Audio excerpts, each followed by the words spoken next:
Everyone, welcome to the video. So today's video is gonna be really special because I am launching a new series, that is PYQ series, and this is the lecture one, or you can say this is day one of my series. And I'm really excited. I'm very happy that I'm launching this series, and it will actually help you a lot because I'm gonna solve previous year numerical from the year 2022 to 2025.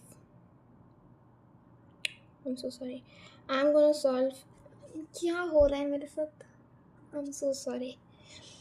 I'm gonna solve the paper from 2022 to 2025. Okay, and let's just start. So the first question, if you see, okay, so if it मेरा मेरा क्यों मेरे साथ हो रहा है ऐसा? Just let me take a pause. मैं थोड़ा सा pause चाहिए तभी हो पाएगा. Okay, so now we can start. तो ये जो सीरीज़ है इसका डे वन है.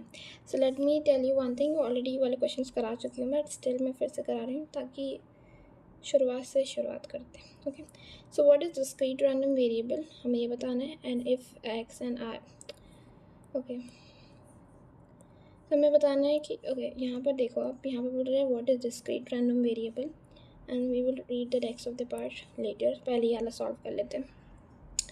तो मैं जो एक्सप्लेन करने वाली हूँ वही आप अपने ओन वर्ड्स में लिख सकते हो, और else if you want I can also provide you my note, और इफ़ आई वांट डेफिनेशन मैं वो भी प्रोवाइड कर दूँगी. बट मैं जो मुंह से बता रही हूँ आप वो अपने ओन वर्ड्स में लिखो, बिकॉज कॉपिंग समवन और getting note of someone is not a good idea, because you will just mimic it and you will actually just memorize it, which is not a good technique at all.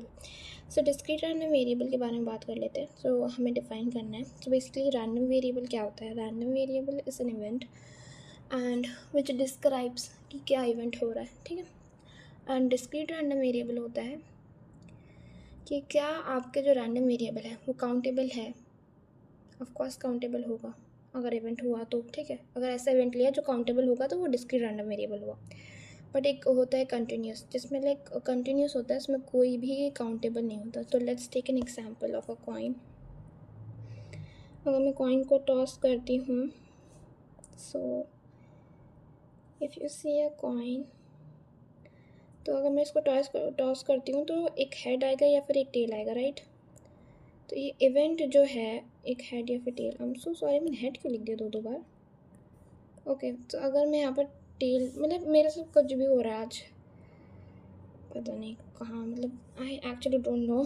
And मैं ये वाला part बिल्कुल trim नहीं करने वाली हूँ, क्योंकि मतलब लोगों को भी देखना चाहिए कि मतलब कभी कभार मैं आउट चल रही होती हूँ. ठीक है, तो हेड और टेल. तो अगर आप देखो एक हेड आएगा या फिर टेल आएगा. ठीक है, अगर कॉइन को टॉस करने पे, तो अगर आप यहाँ पर देखो कि ये जो एक इवेंट है, tossing a coin is an event. अब अगर मैं बोलूँ कि हेड आएगा या टेल आएगा, ये एक डिस्क्रीट रैंडम वेरिएबल हुआ. बताओ कैसे? क्योंकि जो इवेंट है tossing a coin is a event. But अगर हम देखो कि हेड आएगा कि टेल आएगा, ये दैट इज़ काउंटेबल. हम काउंट कर सकते हैं कि अगर एक कॉइन को टॉस करने पे एक बार हेड आएगा एक बार टेल आएगा, राइट. तो ये आप काउंटेबल कर सकते हो कि हाफ हाफ दोनों आएंगे, राइट. तो अब इसको पता चल गया कि इसको बोलते हैं हम डिस्क्रीट रैंडम वेरिएबल. बट अब जो है कि जो प्रोबेबिलिटी होगी इसको बोलते हैं प्रोबेबिलिटी मास फंक्शन. ठीक है, डेंसिटी फंक्शन है प्रोबेबिलिटी मास फंक्शन. बिकॉज देखो कंटिन्यूस में होगा तो वो प्रोबेबिलिटी डेंसिटी फंक्शन होगा. अगर यहाँ पर डिस्क्रीट में है तो इसको बोलते हैं प्रोबेबिलिटी मास फंक्शन. और लेट मी टेल यू कि प्रोबेबिलिटी मास फंक्शन जो है ये इनकी प्रोबेबिलिटी है, जो आपका जो डिस्क्रीट रैंडम वेरिएबल है उनकी प्रोबेबिलिटी को बोलते हैं. ठीक है, तो I hope it's clear and let me just erase it. तो आई होप ये समझ में आ गया. तो आप ऐसे लिख सकते हो कि लाइक सबसे पहले आप डिफाइन कर सकते हो that random variable is an event that occurs if that event is countable. Like suppose if we take an example of rolling a dice or tossing a coin, these events are discrete because we can count the number of occurrence on a die and the tail and head occurrence on a coin. Okay, and then the probability of discrete random variable is known as probability mass function. ठीक है, तो आप ऐसे define कर सकते हो, you will get marks. Okay, सो ये वाला पार्ट जो है हो गया. If x and Y are any two random variable, ठीक है, then show that, I think construction का वर्क चल रहा है जिसकी वजह से यहाँ पर प्रॉब्लम आ रही है, आवाज़ आ रही होगी, I am just ignore it.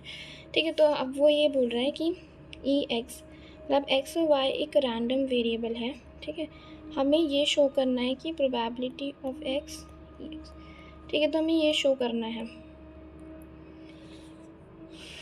तो आप यहाँ पर कैसे शो करोगे? तो सिंपल आपको कुछ अजम्पशंस लेने पड़ेंगे। तो हम लेट करेंगे कि x1 x2 x3 right and xm तक मैं यहाँ पर जो है लेने वाली हूँ बी द प्रोबेबिलिटी ऑफ।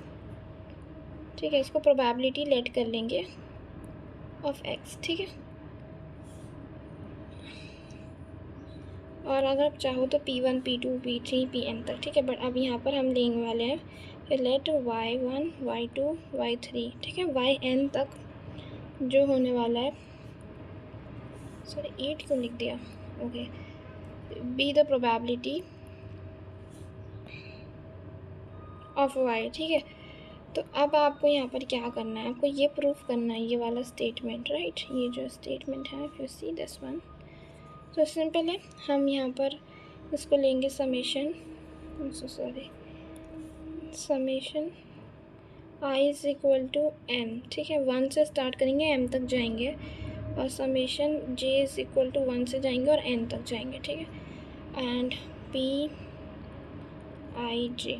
ठीक है, और यहाँ पर x i y j। ठीक है, ये तो आपको याद रखना पड़ेगा, इट्स जस्ट लाइक दैट। ठीक है, तो आपको यहाँ पर अंदर ये वाला टर्म अंदर मल्टीप्लाई कर लो इन दोनों के साथ 1m। ठीक है, ये एज इट इज़ लिखना है।